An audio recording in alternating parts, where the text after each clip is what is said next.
পয়লা March 2024 Bengaluru রামেশ্বরমের ক্যাফেতে বিস্ফোরণের ঘটনায় জখম হন 10 জন। তারপর থেকেই 42 দিন ধরে দেশের নানা প্রান্তে ঘুরে বেরিয়েছেন ঘটনার অন্যতম দুই মূল অভিযুক্ত মুসাফির হোসেন এবং আব্দুল মাথিন তাহা।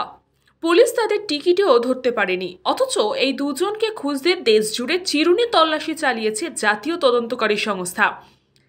অবশেষে শুক্রবার দুজন ধরাও পড়েন। এনআই এবং পশ্চিমবঙ্গ পুলিশের যৌথ অভিযানে কাঁথি থেকে গ্রেফতার করা হয় অভিযুক্তদের। তদন্তকারী সংস্থা সূত্রে খবর, গা ঢাকা দেওয়ার সময় মুসাফিরের অন্যতম হাতিয়ার হয়েছিল তাদের সাহসিকতা। কোনো অবস্থাতেই তারা ভয় পাননি, সেটাই তাদের অনেকটা এগিয়ে দিয়েছিল। চেন্নাই থেকে ওড়িশা হয়ে তারা পশ্চিমবঙ্গে ঢুকেছিল। বিভিন্ন এলাকায় নাম বদলে বদলে ঘুরেও বেরিয়েছে। পুলিশ তাদের হদিশও পায়নি।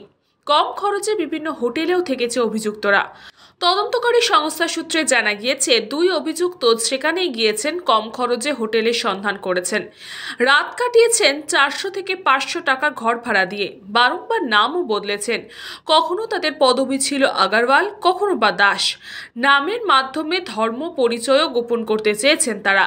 তদন্তকারীরা আরও জানান, থাকার জন্য মূলত ভিড় পর্যটন এলাকাগুলিকেই বেছে নিয়েছেন এই দুই মূল অভিযুক্ত, যাতে তাদের সহজেই চিহ্নিত করা না যায়। একাধিক মোবাইল ফোন, সিম কার্ড ব্যবহার করেছেন দুজন।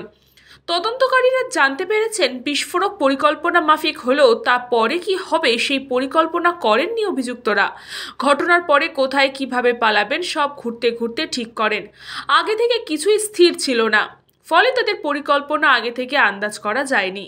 গোপন সূত্রেও মেলেনি কোনো ইঙ্গিত। অভিযুক্তরা মোট 4টি রাজ্যে ভুয়ো পরিচয় ব্যবহার করেছিলেন, মহারাষ্ট্র, ঝাড়খণ্ড, কর্ণাটক এবং ত্রিপুরা। তবে একটি ভুল তাদের ধরিয়ে দিয়েছে পুলিশের জালে। তদন্তকারী সংস্থা সূত্রে খবর, পূর্ব মেদিনীপুরের দীঘার একটি হোটেলে ছিলেন দুই অভিযুক্ত। প্রয়োজনের চেয়ে বেশি সময় ধরে তারা সেখানে থাকছিলেন, যা তাদের ধরিয়ে দিয়েছে। সেখান থেকেই সন্দেহ জন্মায় তদন্তকারীদের মনে। তারা এও জানিয়েছেন, ঘুরে বেড়াতে বেড়াতে পরবর্তী হামলা কোথায় করবেন সেই ছকও কষেছিলেন অভিযুক্তরা। যতটা সম্ভব মোবাইল ফোন বা প্রযুক্তি থেকে নিজেদের দূরেও রেখেছিলেন। অভিযুক্তদের একজনের মাথার টুপি দেখেও সন্দেহ হয়েছিল তদন্তকারীদের। ওই টুপি চেন্নাইয়ের দোকান থেকে কেনা হয়েছিল বলেই জানান। টুপি দেখার পরেই দুজনকে অনুসরণ করা হচ্ছিল। পরিচয় সম্পর্কে নিশ্চিত হয়ে তাদের গ্রেফতার করা হয়।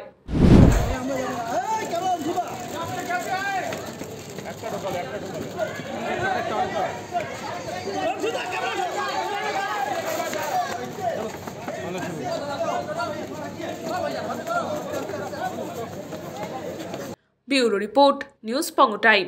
আস্থা পলিক্লিনিক ও ডায়াগনস্টিক সেন্টার, এক ছাদের তলায় বিশিষ্ট চিকিৎসকদের চিকিৎসা পরিষেবা পেতে আজই আসুন আস্থা পলিক্লিনিক ও ডায়াগনস্টিক সেন্টারে। আমাদের ঠিকানা নোনা চন্দনপুকুর, চ্যাটার্জিপাড়া। আমাদের যোগাযোগ নম্বর 7003758330। फास्ट मूविंग वर्ल्ड में वही आगे है जिसके पास है स्पीड, जैसे मेघबाला ब्रॉडबैंड। सही स्पीड, सही पहचान। सो अगर कांस्टेंट फास्ट स्पीड चाहिए तो ले आइए Meghbala broadband. New Shatarupa one stop solution for your smart choice. এখানে সকল প্রকার ব্র্যান্ডেড কোম্পানির TV, fridge, mobile, computer, laptop, sound system এবং মোবাইল ও কম্পিউটার অ্যাক্সেসরিজ সঠিক মূল্যে বিক্রয় করা হয়। প্রতিটি কেনাকাটায় আকর্ষণীয় ছাড় এবং নিশ্চিত উপহার। ঠিকানা ইন্দ্রনগর, সোদপুর, কলকাতা 110 এবং Muragachha, Sodepur, Kolkata 111। Animesh Suzuki, BT road, Agarpara. Motorcycle মানে সুজুকি। মোটরসাইকেল সেল এবং সার্ভিস করানো হয় অত্যাধুনিক যন্ত্রের মাধ্যমে। এখানে অত্যাধুনিক মডেলের বিভিন্ন গাড়ি পাওয়া যায়। পাবেন Suzuki Hayabusa, Suzuki Gixxer, Suzuki Bergman, Suzuki access 125 এবং সাথে সার্ভিস সেন্টারের সমস্ত সুবিধা। আমাদের শাখা আগরপাড়া, ব্যারাকপুর ভিআইপি তে। সকলকে সাদর আমন্ত্রণ। ওম সাই ব্যাংকুয়েট অ্যান্ড গেস্ট হাউস। আপনার পরিবারের যে কোনো সামাজিক অনুষ্ঠানের জন্য আসুন ওম সাই ব্যাংকুয়েট অ্যান্ড গেস্ট হাউসে।